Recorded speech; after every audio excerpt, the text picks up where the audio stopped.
Jai-Ho Kim stood in front of the large glass window of the Galactic Council space station, looking at the stars. His hands were shaking as he read the message again on his tablet. Earth had been nominated for an award, but not the kind he had hoped for. The nomination was for Most Terrifying Planet in the upcoming Galactic Excellence Awards.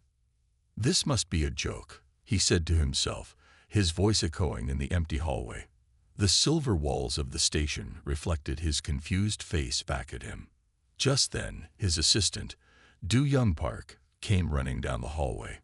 Do-Young was the chief scientist of the Stellar Research Division, and his usual neat appearance was now quite messy. His white coat was wrinkled, and his black hair was sticking up in all directions.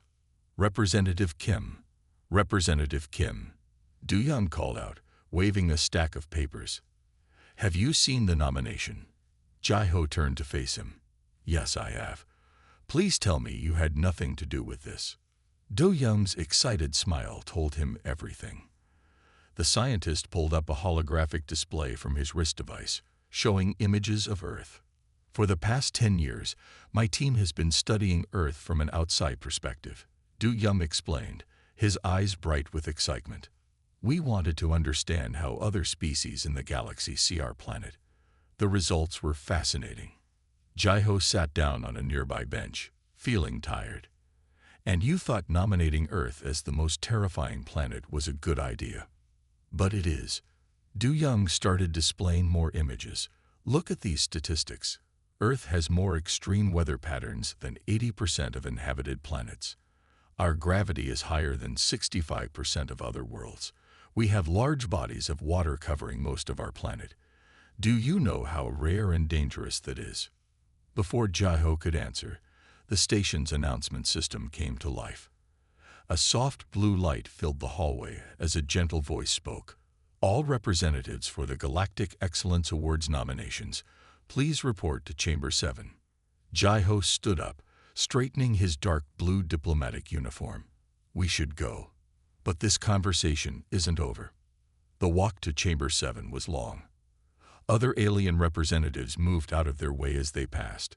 Jai-Ho noticed how some of them looked at the Earth delegation with new interest, and was that fear in their eyes.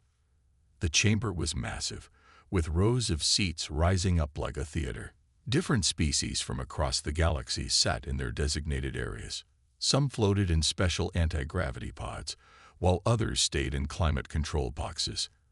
As Jai-Ho and Do-Young took their seats, the head of the Galactic Council, a tall being with silver skin named Ryan, stood up. Their voice was translated through everyone's universal translators. "Today we are here to discuss the nominations for the Galactic Excellence Awards," Ryan announced. "But first, we have an unusual situation. For the first time in Council history, a developing planet has been nominated in a major category." All eyes and sensing organs turned toward the Earth delegation. Jai-Ho felt his face grow warm. "The nomination comes from Earth's own Stellar Research Division," Ryan continued. "Chief Scientist Do-Young Park has submitted extensive research about Earth's unique characteristics." Do-Young stood up, holding his research tablet. "Thank you, Council Head Ryan. My team has spent 10 years studying how Earth compares to other planets. We have found that what humans consider normal is actually extremely dangerous by galactic standards." The chamber filled with murmurs and the equivalent of gasps from various species. Jai-Ho watched as Do-Young connected his tablet to the chamber's main display system. The first image appeared, a group of humans having a picnic in a park on a sunny day. "This," Do-Young said with a smile, "is what humans call a perfect day for outdoor activities. Please note that these humans are sitting directly under their system's star, on purpose for enjoyment." The chamber erupted in chaos. Several species activated their protective shields. One representative fainted. Jai-Ho put his head in his hands. It was going to be a very long day. And this was just the beginning. After the chaos settled down in Chamber 7, Do-Young Park stood confidently at the presentation podium. His excitement was visible as he prepared to show more evidence. Jai-Ho Kim watched nervously from his seat, hoping his colleague wouldn't make things worse. "Distinguished members of the council," Du Young began, "what you just saw was quite mild. Now, let me show you what humans do for entertainment." He pressed a button on his tablet. The large screen showed a video of humans skydiving from an airplane. The chamber filled with sounds of distress as various alien species watched humans willingly jump from a flying vehicle. As you can see, Du Young continued, seemingly unaware of the panic he was causing. Humans regularly jump from great heights with only a thin piece of fabric to slow their fall. They call this fun and often pay money to do it. A representative with tentacles raised 3 of them. They pay to almost die. "Oh no," Du Young said cheerfully, "this is very safe by human standards. Let me show you what humans call extreme sports." The next series of images showed people mountain climbing without ropes, surfing giant waves, and running with bulls in Spain. Each new image caused more distress among the alien representatives. Some started taking notes frantically, while others seemed to be sending urgent messages to their homeworlds. Yin, the council head, raised a hand to pause the presentation. "Chief Scientist Park, are you suggesting that humans actively seek out dangerous situations?" "Exactly," Du Young replied with enthusiasm. "But it gets better. Let me show you where humans live." The screen changed to show various Earth locations.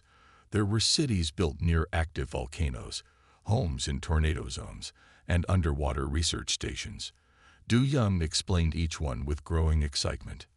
"Humans have built homes in every hostile environment on their planet," he said. "Desert, Arctic, jungle. Nothing stops them. They even build cities in places that regularly experience earthquakes." A blue-skinned representative stood up. "Surely they have proper protection against these dangers." Jai-Ho couldn't stay quiet any longer. He stood up and walked to the podium. "Well, we do have warning systems and safety measures, but many humans often ignore these warnings." Du Young interrupted happily. "Let me show you what happened during the last hurricane warning in Florida." The footage showed humans having hurricane parties and surfing in dangerous waves. Several council members covered their sensing organs in horror. "And here's the most interesting part," Du Young said, pulling up new data. "Humans are persistence predators. In our early history, we would chase prey until it became too tired to run." The chamber went completely silent. Even Yin seemed shocked. "You chase prey until it gives up?" a representative asked slowly. "Yes, and we still do similar things today. Look at these marathon runners." Du Young showed footage of a marathon race. Humans running for hours just because they want to. Jai-Ho noticed several representatives making urgent calls. He could hear fragments of conversations about increasing security in Earth's sector and updating travel warnings. "But the most terrifying thing about humans," Du Young said, saving his best evidence for last, "is their ability to eat almost anything. We are one of the few species that can safely consume capsaicin, a chemical that causes a burning sensation. Some humans even compete to eat the spiciest foods possible." The final piece of evidence was a video of a spicy food eating contest. The sight of humans willingly consuming food that caused them pain was too much for several representatives. The chamber erupted into chaos again, with multiple species calling for an immediate vote on the nomination. Yin finally restored order by activating the chamber's calming field. "I believe we have seen enough evidence for today. The nomination for Earth as most terrifying planet will proceed to the evaluation phase." As they left the chamber, Jai-Ho turned to Du Young. "Are you happy now?" Du Young was beaming. "This is just the beginning. Wait until they learn about how we keep predators as pets." Jai-Ho groaned. Tomorrow was going to be even more interesting. The next morning, Ambassador Hae-Nu Lee arrived at the Galactic Council station to help explain human culture to the alien representatives. She wore her formal diplomatic uniform and carried a tablet filled with presentation materials. After yesterday's chaos, she hoped to calm the situation. The meeting room was smaller than Chamber 7, but it still held representatives from 50 different alien species. Some floated in anti-gravity pods, while others sat in special environment suits. All of them moved away slightly when Hey Newell entered the room. "Good morning," she said with a warm smile. "I'm here to help you understand human entertainment and culture better."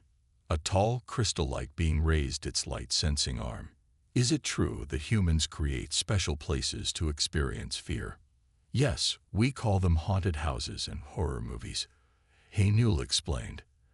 "They're places and stories we make for fun. They're not real dangers." The crystal being's lights flickered rapidly, their version of fainting. Two medical robots rushed to help. Newell looked at her presentation notes and decided to try a different approach. "Perhaps we should start with something simpler. Let's talk about human music." She played a gentle classical piece. The aliens began to relax. Then the music reached a sudden loud section, making several representatives activate their defense shields. "Why would you include sudden loud noises in your pleasure sounds?" asked a representative covered in soft fur. "It adds excitement," Hey Newell tried to explain. "Humans enjoy variety in their entertainment. Like watching other humans jump off cliffs attached to elastic ropes," asked another representative. "Our research team found videos of this. Bungee jumping." Newell nodded. "Yes, that's another example of human entertainment. We also have roller coasters, which are machines that—" "Please," interrupted a floating gas cloud being. "We saw the images. Our species had nightmares about those machines for 3 sleep cycles." Newell decided to switch topics again. "Let's talk about human food instead." She showed pictures of a family having dinner. The aliens seemed calm until they noticed something in the background. "Is that a wolf descendant living in their home?" asked a plant-based life form, its leaves trembling. "Oh, you mean the dog?" "Yes, many humans keep pets. Dogs are very friendly and—" The room erupted in panic again. 3 species immediately requested emergency transport back to their homeworlds. Others began sending urgent messages about updating their travel guides to Earth. Jae-ho Kim and Do-young Park watched from the back of the room. Jae-ho put his head in his hands. "Maybe we shouldn't mention the cats," Do-young whispered, still looking excited about everything. And Newell tried one last time. "Would you like to learn about human sports instead?" She showed a video of a peaceful golf game. The aliens started to calm down again. Then someone asked why humans hit small objects with metal sticks for fun, and how this related to other human sports like ice hockey and boxing. The meeting ended early when several representatives needed medical attention after learning about professional wrestling.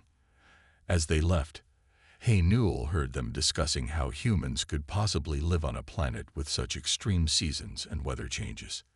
They create entertainment about fear, keep predators in their homes, hit things for fun, and voluntarily live in places with changing temperatures. One alien summarized to another. "How are they not extinct?" Do-young looked at his notes happily. "This is great. Wait until they learn about how humans used to explore their planet without modern technology." Newell and Jae-ho exchanged tired looks.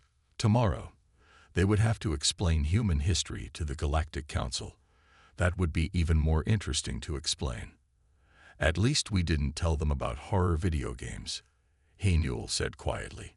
A nearby alien who overheard them quickly floated away, sending what looked like a panic message on their communication device. Senior Judge Mira Choi stood at the center of the evaluation chamber, reviewing the final candidates for the Most Terrifying Planet Award. The room's holographic displays showed 3 planets besides Earth, each considered frightening by galactic standards.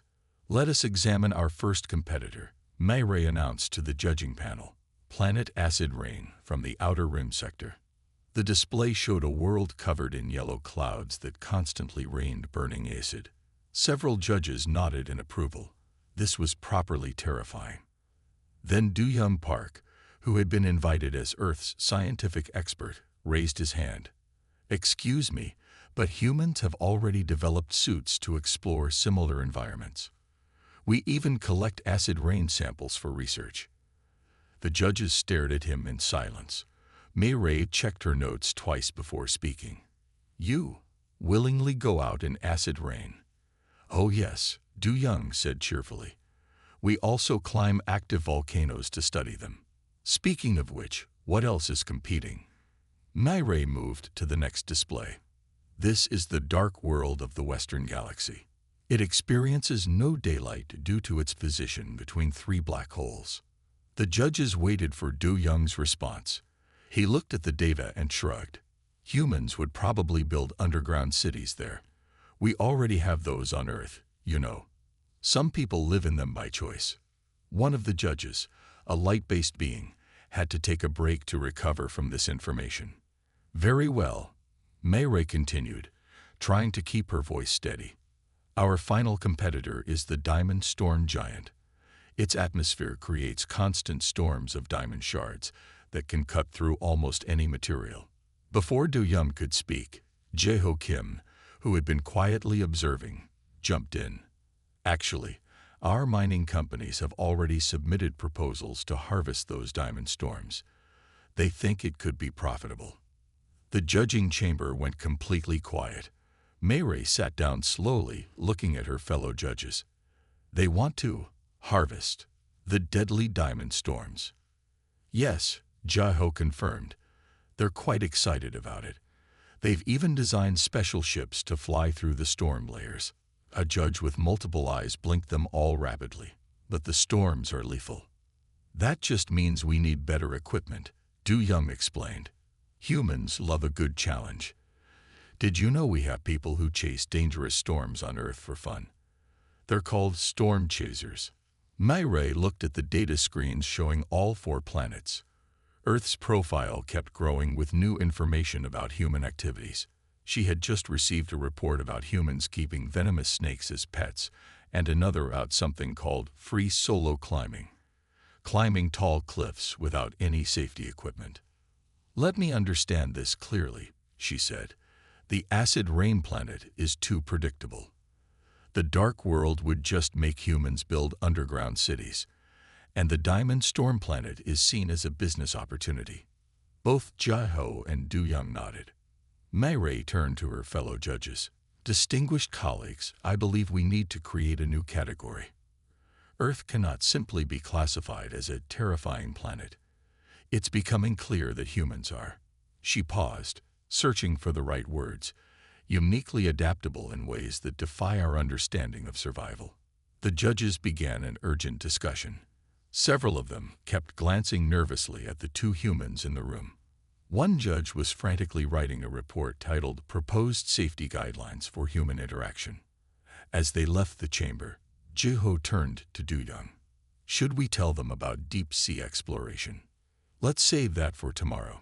Du Young replied with a smile. I want to see their reaction to space walks first. Researcher Sun Wukang walked into the Galactic Council's history chamber carrying a large collection of Earth's historical records. The chamber was designed like a small theater, with comfortable seats for all types of alien species. Today's presentation would focus on human exploration and military history. Thank you all for coming. Sun Wu began, setting up his presentation materials. Today we will look at how humans reached their current level of technology. The alien historians prepared their recording devices. They had studied many species' histories before, but Earth's file was uniquely concerning. Sun Wu displayed an image of an ancient sailing ship. This is how humans first explored their oceans. They built wooden boats and sailed into unknown waters with only the stars to guide them. They went into the ocean willingly, asked a historian from a desert planet. In a wooden box. Yes, Sun Wu said. Sometimes they did this just to see what they could find. Many didn't return, but that didn't stop others from trying. The historians quickly took notes. One of them was drawing what looked like warning signs. Sun Wu continued, showing images of mountain expeditions. Humans also climbed the highest mountains on Earth, even before they had proper equipment. Many early climbers used basic tools like ropes and picks. What was at the top of these mountains? Asked another historian. Nothing useful, Sun Wu replied. They climbed them because, in their words, they were there. Several historians needed a break to process this information. The idea of risking life just to reach a high place seemed impossible to understand. When everyone returned, Sun Wu moved to the next topic. Now, let me show you how humans reached their moon. He displayed images of the first rockets and space programs. The alien historians watched in horror as Sun Wu explained how early space travel worked. "Let me understand this correctly," said the head historian, reading from their notes. Humans strapped themselves to containers filled with explosive fuel, pointed them at space, and lit them on fire. "Exactly," Sun Wu said proudly. And when the first few rockets exploded, they just built better ones. One historian raised a trembling appendage, and the computers they used for these moon missions. By today's standards, they were very simple. Less powerful than a modern calculator, Sun Wu explained. But humans decided that was enough to try reaching the moon. The chamber filled with sounds of distress as the historians tried to understand this information. Several of them were already drafting reports about human risk assessment abilities, or rather, the lack thereof. But here's the most interesting part, Sun Wu continued, showing more recent images. Even after humans learned about all the dangers in space, they still want to explore it. They're currently planning missions to Mars, and some humans are volunteering to be the first to live there. "Live there?" a historian asked. "But Mars is a cold, lifeless planet with deadly radiation, dust storms, and no breathable air." Sun Wu finished. "Yes, humans know all that. They're excited about it." The head historian stood up, their voice shaking slightly. "Researcher Kang, in your professional opinion, is there anywhere humans won't try to go?" Sun Wu thought for a moment. "No. If humans know a place exists, someone will try to visit it. We're already designing ships to explore black holes." This was too much for the historians. The meeting ended early as they rushed to update their species records about Earth. Many were adding new warning labels to their files about human exploration habits. As Sun Wu packed up his materials, Jae-ho Kim and Do-young Park entered the chamber. "How did it go?" Jae-ho asked. "Very well," Sun Wu replied. "Though I didn't get to show them the part about how humans explored underwater caves for fun." "Save it for tomorrow," Do-young suggested. "That's when we explain human sports history. Wait until they learn about wingsuits." Chairperson Ta Hyun-song sat in the grand meeting room of the Galactic Awards Committee, reviewing the final evidence about Earth. The walls of the room displayed hundreds of screens showing different aspects of human life. The committee members watched these screens with a mixture of fear and fascination. "We must make our final decision today," Ta Hyun announced to the committee. "We have seen all the evidence about Earth and its inhabitants." A committee member shaped like a glowing crystal spoke first. "I have been studying their entertainment videos. They make stories about giant monsters attacking their cities, and they watch these for fun." "That's nothing," said another member, who looked like a tall tree. "I found something called wildlife rehabilitation. Humans find injured predators and help them become dangerous again. Then they release these predators back into the wild." Ta Hyun nodded and pulled up a new set of images on the main screen. "Here are some recent activities from Earth.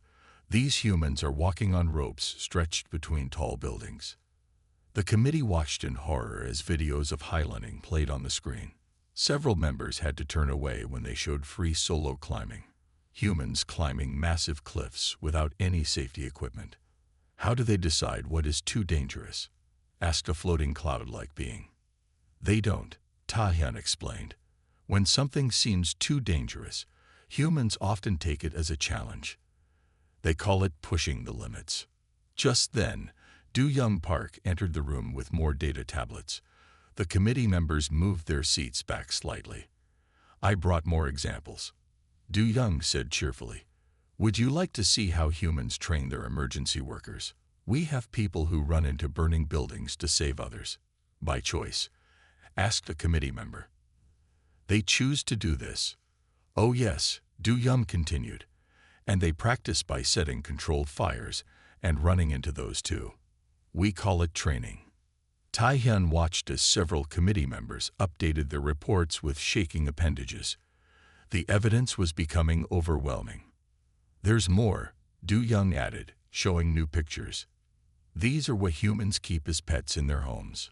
The images showed various snakes, spiders, and other creatures that humans kept as companions. One committee member had to leave the room. They sleep in the same buildings as these creatures? Ta-hyun asked, trying to keep their voice steady. Sometimes in the same room. Do-young replied happily. Some people even let their snakes sleep in their beds. That was the final piece of evidence the committee needed. Ta-hyun stood up and made the announcement. The decision is unanimous. Earth wins the most terrifying planet award. No other planet we have seen has inhabitants who actively seek out danger, rehabilitate predators, keep venomous creatures as pets, and consider all of this normal behavior. The committee members quickly signed the official document. Several of them were already preparing travel warnings about Earth for their homeworlds. As Do-young left the room, he met Jae-ho and Hae-nul in the hallway. How did it go? Hae-nul asked. We won, Do-young said, though I didn't get to show them the videos of people swimming with sharks. Jae-ho sighed. Maybe we should wait before telling them about extreme sports competitions. Too late, Do-young replied with a grin. I already sent them information about the X Games. They're reviewing it now. From inside the room, they heard a collective gasp as the committee discovered what a skateboard halfpipe was. The Grand Hall of the Galactic Council sparkled with lights from 1,000 different worlds. Representatives from every known species gathered for the Galactic Excellence Award ceremony. The Earth delegation stood near the front, led by decorated explorer Jin-woo Park, who had just returned from climbing the highest mountain on Mars. Remember, Jae-ho Kim whispered to the Earth team. Try not to frighten anyone during the ceremony. Too late, Hae-nul replied, pointing to a group of alien representatives who moved away when Jin-woo started telling stories about his Mars expedition. The ceremony began with soft music that wouldn't startle any of the sensitive species present. Tai-hyun Song stepped onto the floating platform that served as a stage, holding the crystal award that looked like a swirling galaxy. Distinguished beings from across the galaxy, Tai-hyun began, We are here to present the award for most terrifying planet. The room became very quiet. Several species activated their protective shields, just in case. This year's winner has shown us that terror can come in many forms, Tai-hyun continued. But perhaps the most terrifying thing of all is a species that not only survives danger, but actively seeks it out. The screens around the hall began showing highlights from Earth's nomination package. There were videos of humans diving with sharks, racing cars at high speeds, and living in places with extreme weather. Would the Earth delegation please come forward? Ta-hyun requested, trying not to show nervousness as the humans approached the stage. Jin-woo stepped forward first, still wearing the boots he had used on Mars.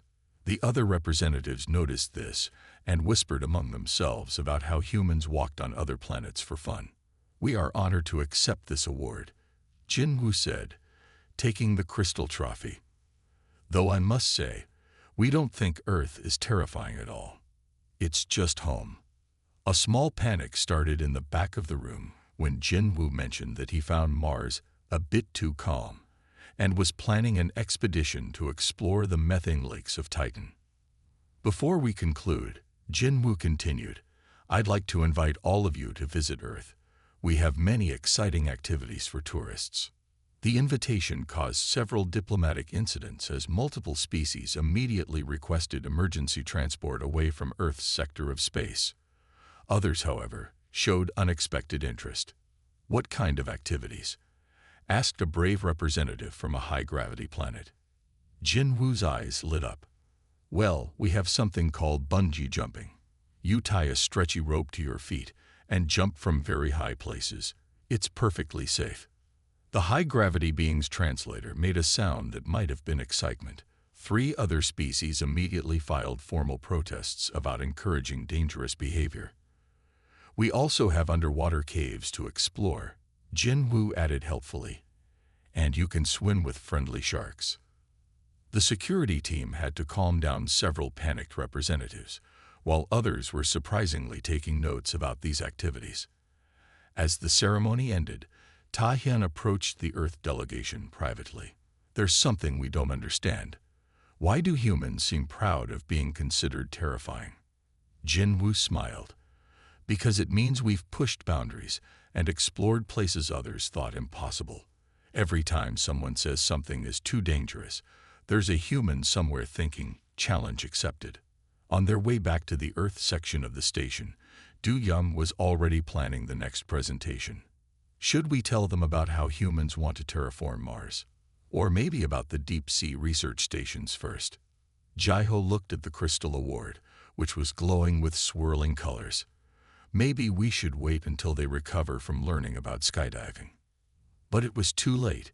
Jin-woo was already showing a group of curious aliens his collection of extreme sports videos on his tablet. 1 month after the Galactic Excellence Award ceremony, Ambassador Yoon-hee Kwon sat in her office at Earth's Space Tourism Center, looking at the growing pile of visitor requests on her desk. The Most Terrifying Planet Award had created an unexpected result. Earth had become the most popular tourist destination in the galaxy. I don't understand, Yoon-hee said to Jae-ho Kim, who was visiting her office. We won an award for being terrifying. Why are so many aliens wanting to visit Earth? Jae-ho picked up one of the request forms. According to this, they want to experience controlled terror in a safe environment. Apparently, we're the only planet that makes dangerous activities fun. The space station's announcement system interrupted them. Attention! The first group of thrill-seeking tourists from the high-gravity worlds will arrive in 10 minutes. Yoon-hee quickly checked her tablet. They've signed up for something called the Ultimate Earth Adventure Package. First stop is skydiving, then whitewater rafting, and they finish with rock climbing. Are they ready for all that? Jae-ho asked, concerned. Actually, they requested more extreme activities. Yoon-hee replied. They asked if we could add volcano boarding to the schedule. Just then, Do-young Park burst into the office, excitement clear on his face. You won't believe what just happened. The Crystal people want to build an underwater hotel in the Pacific Ocean. They say our dangerous ocean life is fascinatingly terrifying. Yoon-hee looked at her schedule for the day.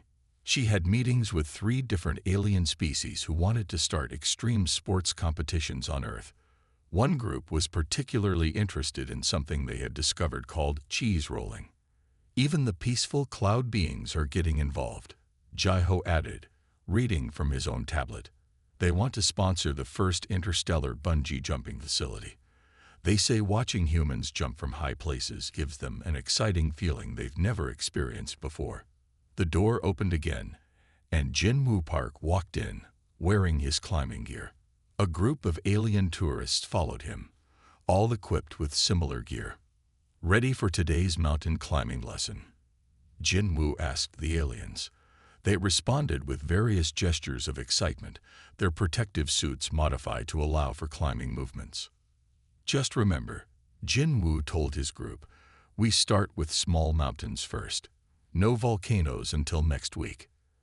After they left, Yoon-hee turned to her computer, where more tourism requests were pouring in.